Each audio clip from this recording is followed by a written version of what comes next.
So by now you know the drill. UFC 323 is tomorrow, and I wanna do another prediction video. Go a bit through the fights and talk about them. As always, I don't know all the fighters, so I can't say something to every fight. But this card is pretty solid. Pretty solid. One of the better ones. So yeah, let's just start right into it. So first two fighters, I already don't know, so no prediction. Same here. I know this guy. Ibo Aslan. Doesn't this guy have German roots or something?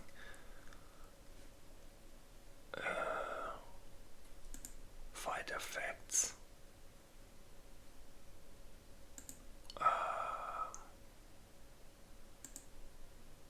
No clue. So I don't know why I know this name, but I think he's pretty good. Even though he lost his last two fights. But yeah, it doesn't make sense to make a prediction here because I have no clue, so also no prediction. Then we got Barboza versus Turner. Very surprising fight, kind of out of nowhere. First of all, I thought Turner retired. Didn't he say he's gonna retire? But he's back, which I like because he's a very dynamic striker, very clean striking, insane range for the weight class. He's lightweight, very thin, kind of like a O'Malley in lightweight. So if he gets going, very good, but I feel like he has problems with adversity and grapplers because you can see it in the Dan Hooker fight, for example. He dominated early, but then when he couldn't finish Hooker, he lost the fight more and more, and the same versus Moicano. So yeah, let's hope he stays calm and composed and uses his range.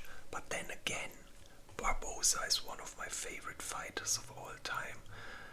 Knockout artist, crazy leg kicks, just such a unique striking style. And if you know his way of holding his hands, it's so unique. Anyone who would do it, you could instantly tell, oh, he's mimicking Barboza. So I love Barboza really much. This guy went through the craziest enemies ever, like Luke Murphy, Yusuf, Mitchell, Chikadze, Burgos. Man, look how many fights he gave. And these are the recent ones when he was already on the downtrend, but later look, Felder, Gaethje, Hooker, Khabib, he also fought Khabib, Dariush, Lee, so pretty much every, look, Pettis, Ferguson. So this guy fought basically every good fighter. Then he went to flyweight for a while, and now he's back to lightweight. I guess maybe the weight cut was too much, which I love because I hope we see some vintage Barboza. But if you want a prediction, I'm pretty sure Turner will win this. Maybe even a first round KO, something like that. First round KO. And if it goes to the later rounds, I could see Barboza getting a decision win. But let's see. This one is, I'm very hyped for this one because I also like Jalen Turner. I didn't want him to retire, and it's great to see that he's back. Okay, next fight, Marvin Vettori versus Bruno Ferreira. Kind of a random fight. I wanted to see Ferreira against Abus. Maybe you remember my matchmaking, but yeah, Vettori's fine too, I guess. I think since the Abus loss, this guy won 2 fights. Yeah. But guys, man, Vettori is another level, man. This guy might have lost a couple of fights, but look, the caliber, right? Cannonier, Dolice, Allen just beat Rainer de Ritter, so, and it's all decisions, like he doesn't get dominated or anything. So only in top 5, almost all of them were top 5 at one point. Guys, I'm pretty sure Vittori's gonna win this one, and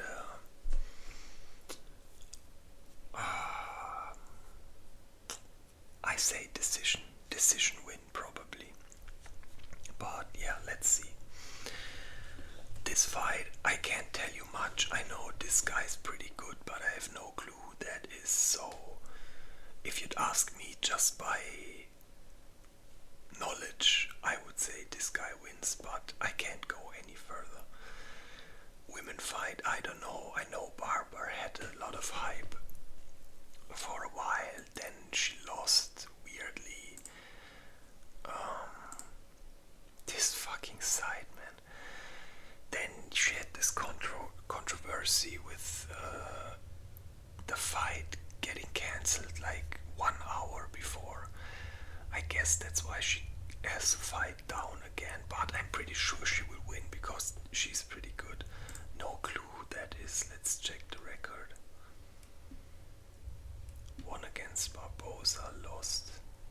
Silva versus Silva. Yeah, I'll go with Barber here. Next one, Chris Duncan versus Terence McKinney. Let me check this guy real quick.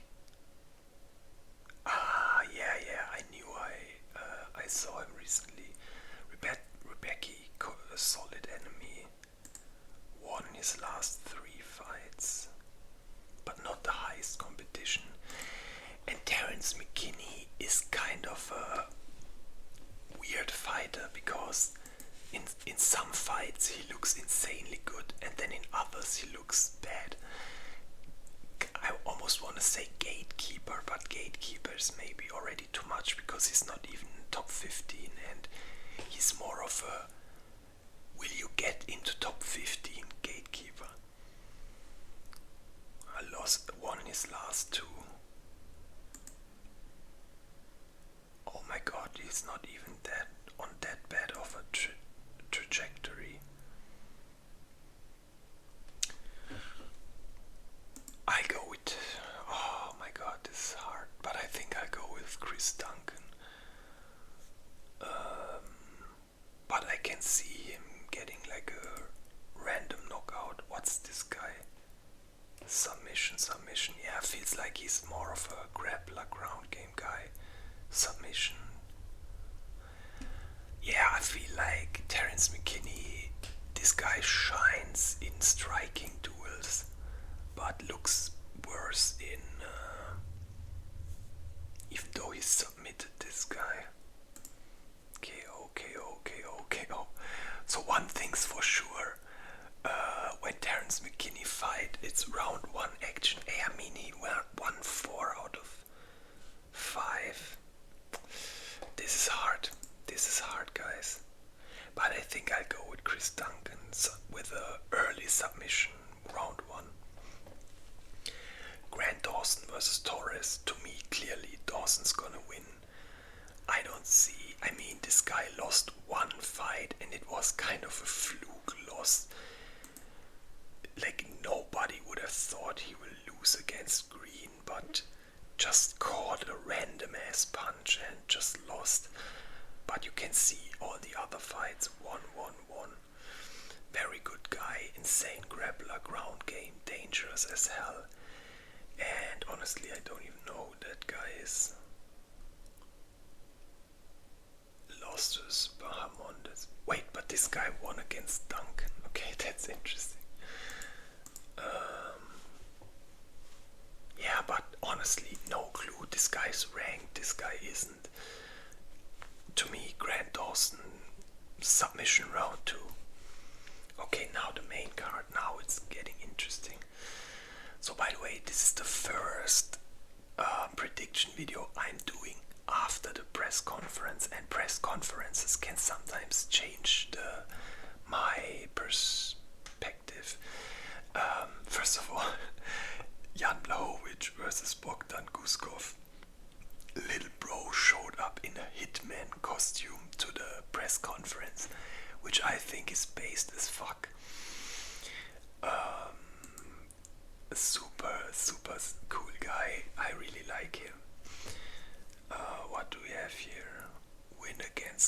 love. Win against Span.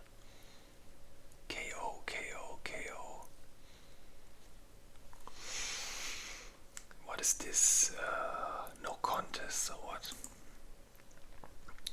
I mean, guys, Blachowicz, to me, I would clearly say Blachowicz wins this. The only thing, look at this, 42.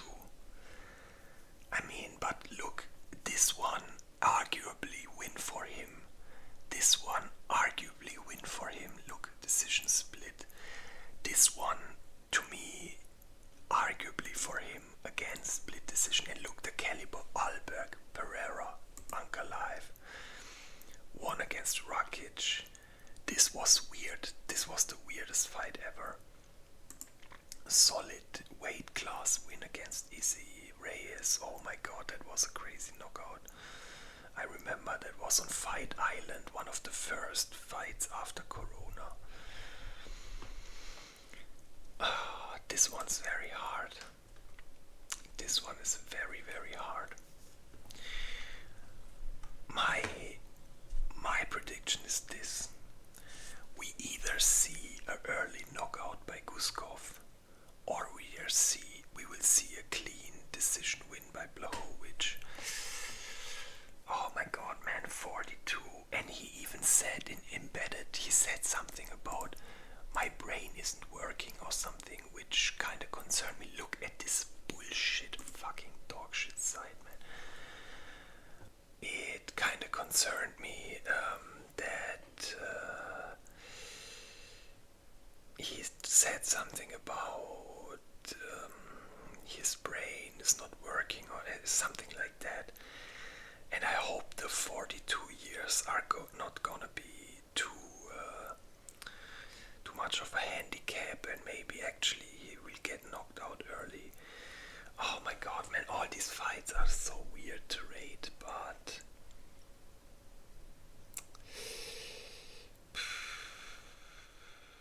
fuck it, Blachowicz is my man. I'll go with Blachowicz decision.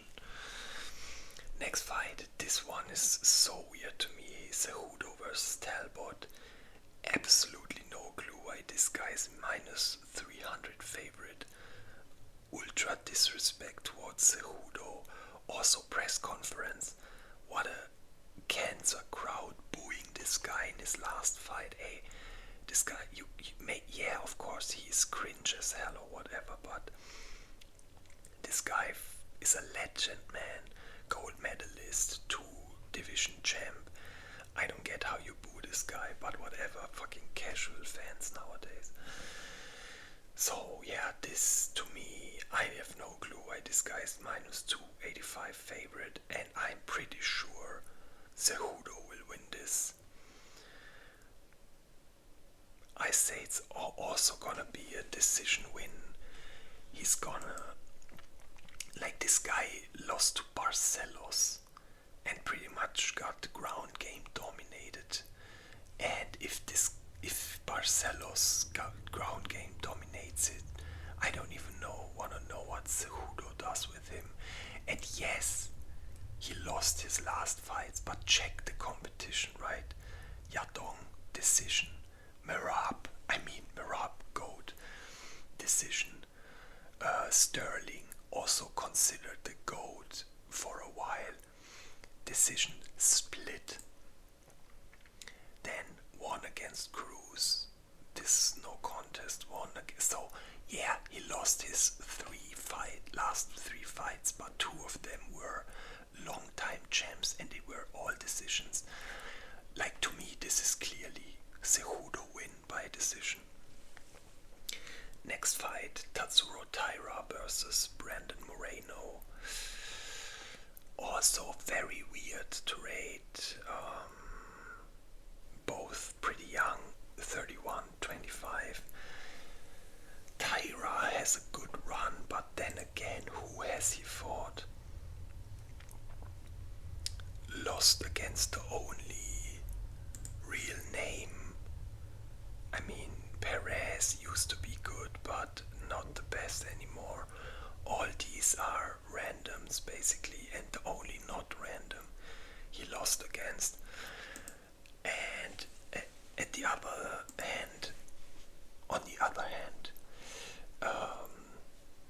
win against Erceg, wins against Albazi, split decision against Royval, split decision against the champ who has like 50 title defenses by now, win against Figueiredo, win against Kai Kara France. These are all top 5 guys and champions. And he also was a champion himself. And he's just 31.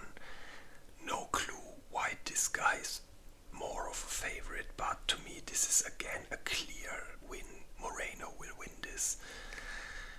I don't know, man, all these fights, I don't really see any finishes here, but decision. It's flyweight, flyweight is usually not the biggest finishers. Yeah, I say Brandon Moreno decision by just being the better and more experienced mixed martial artist. Yeah, to me, also decision Brandon Moreno. So we got through 3 decisions. Okay, next fight, Alejandre Pantoja versus Joshua Wen. Fun matchup, but to me, mismatch. Why? It's way too early for this guy to get a guy like Pantoja. Don't get me wrong, it makes sense, like he definitely deserved the title shot, but to me, it's just way too early. This guy is training since 7 years. He had a couple of, look, the only good fighter he beat, really good fighter, was Royval, which is, by the way, fight of the year contender. Go rewatch the fight if you want to see a good fight. It's very nice, which could have gone to both sides arguably, but he won. But that's like the only very clear way, like the only good opponent he beat. And this guy's a striker. But now let's check Pantoja. This guy, how many title defenses does he have? 1, 2, 3, 4. And this was when he won the title, I think. So 4 title defenses, all very solid enemies. And to me, this fight versus Van is gonna be a bit like the Asakura fight. I feel like they're throwing a striker guy way too early into the champion, and while Wan can strike good, has good boxing and everything, this guy never faced a ground game specialist like Pantoja, and I feel like he's just gonna be completely overwhelmed by an actual MMA fighter, mixed martial arts, because this guy is good everywhere. What's his age? 35. Okay, he's getting older, but 35 is still not by any means too old or something. If anything, this guy is too young with 24. Yeah, like honestly, I would be very happy to see this guy win. He's so young, very humble and how do you say this in English? Just a nice guy in general.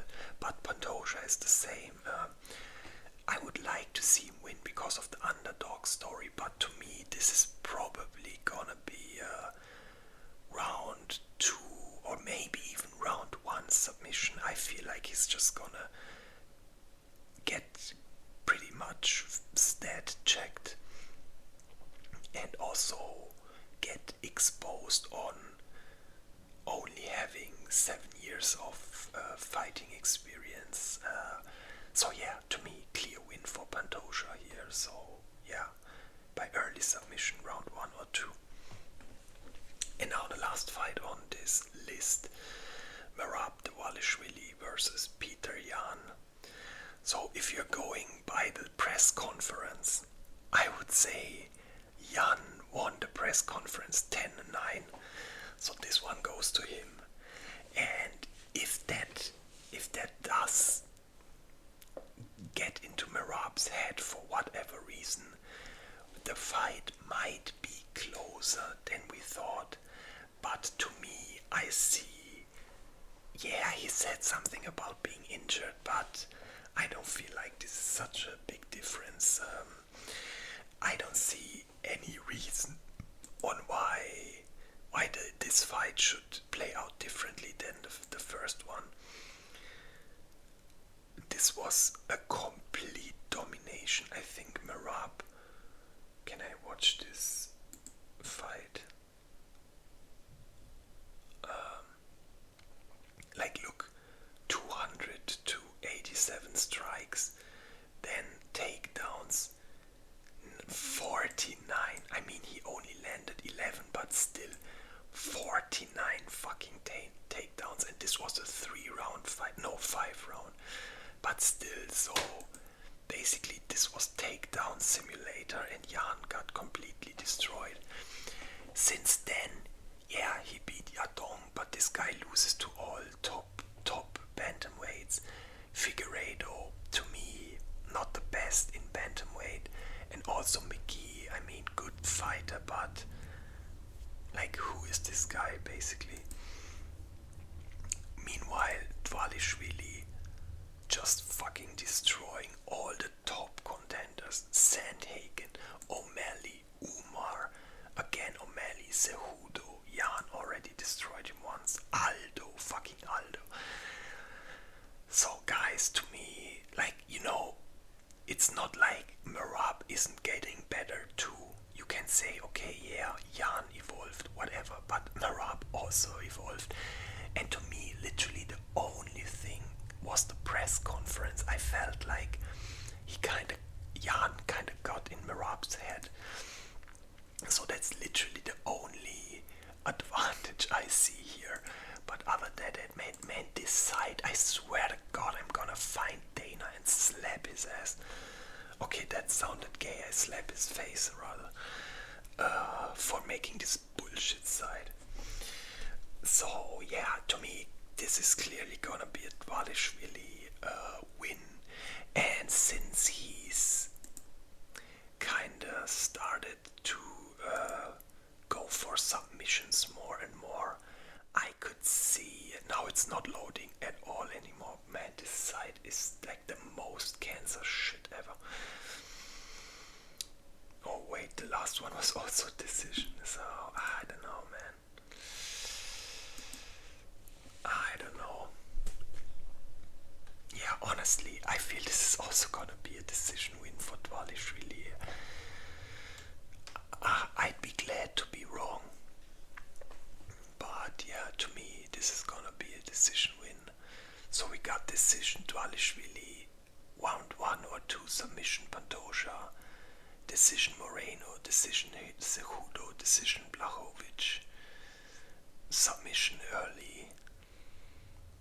I forgot this, but I think I went with Duncan, and I also think submission early. No clue. Decision Vittori, and this early KO Jalen Turner. So yeah, guys, I hope you liked that video. Tell me your prediction if you have any different predictions. And yeah, let's see. Tomorrow it is last pay-per-view, last numbered UFC event before the Paramount Plus era starts. So yeah, pretty hyped. Sadly, after this we will have a long break of no UFC or only shitty events, but yeah, one more reason to enjoy this one even more. So yeah, thanks for watching, guys. Like and subscribe, and until next time, bye bye.